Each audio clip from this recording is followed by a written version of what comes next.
Up next, Sci-Fi Ground Vehicle Paints by Ammo.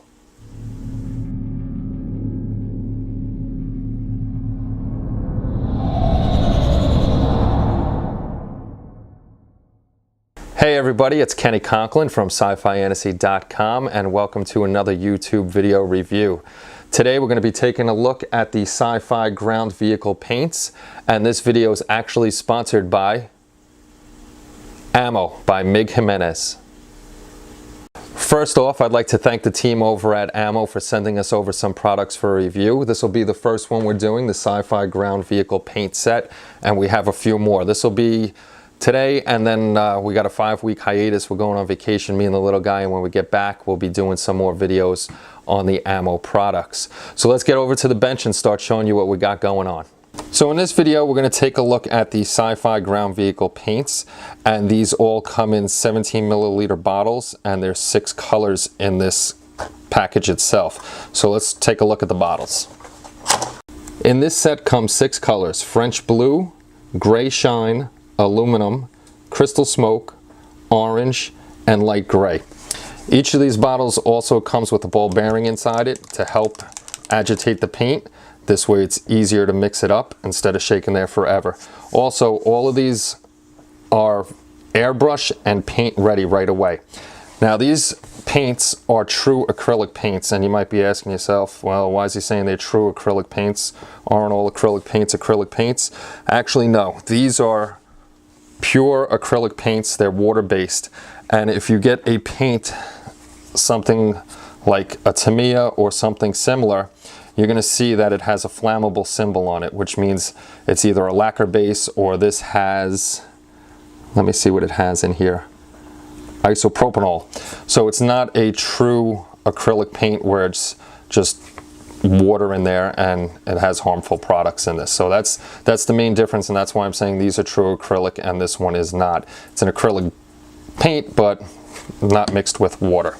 Okay, so what I did was I took a piece of evergreen styrene sheet, I primed it up, and then I taped it off into boxes. This way I can show you each of the colors. Now, there is a right and a wrong way to paint with this paint, and what I'm going to do is I'm going to show you the wrong way first. And I actually learned this through watching the Ammo videos themselves. Some people don't like it because they actually don't know how to paint with this paint because it is a true acrylic. With the Tamiya and other brands, sometimes you could get away with flooding the surface, and the chemicals it has in it is going to level the paint off itself, and you really don't have to worry too much about that heavy coat that you put on. With this, we're going to have to paint in light coats, but I'm going to flood a piece and show you why you can't flood with this particular paint. Alright, so first I'm going to show you the wrong way, and that's just flooding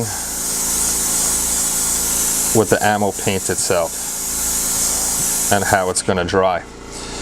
Now, how you should actually use this paint is go in very light layers and build it up. You should be doing this anyhow with your paints, and then you can use either a hair dryer or use just the air from your airbrush itself to dry off the paint,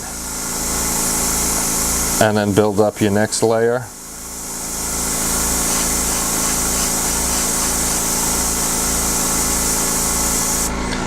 And use your airbrush again to dry it up, and then keep building layer by layer. So I'm going to build this up and we'll be right back. So this is the orange paint test. This side is the side we flooded, and this is the side that we built up layer by layer, and you can see the difference. If you flood it, there is some pitting in it, not a lot, but sometimes there is more pitting than that, but you can see how glossy it came out, and this paint isn't supposed to be glossy. It's supposed to have a finish more like this, a flatter satiny finish. So that's what you're looking for by building up the paint, not this, unless you want gloss, and then you can flood it, and then you're taking the chance of getting these pits in there. So the best way to do it is go like this. Okay, next up we're going to test out the matte aluminum. This is the metal paint, and we're going to build it up the same way that we started the orange. We're going to build it up in slow, thin layers to get the right consistency of the paint and to make it look good on your model.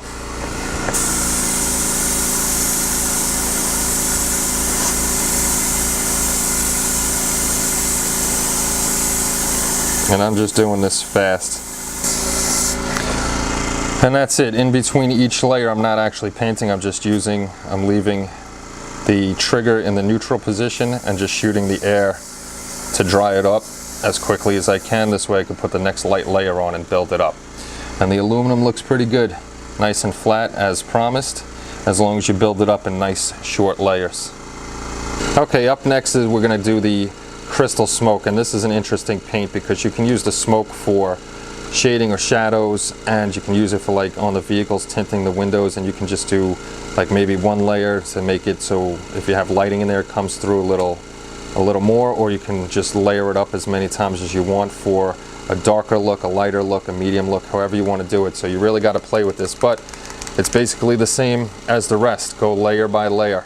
So this one is the crystal smoke, and I try to do it in different layers, pretty much a darker, a medium, a light. This way you can see. I wish I had a clear piece to show you, or a bunch of clear pieces that I could have done at different layers and shown you the different darknesses, but I'm sure you get the hint on this. Now with this specific bottle, so far the orange and the metal, I haven't really had a problem with over tip dry.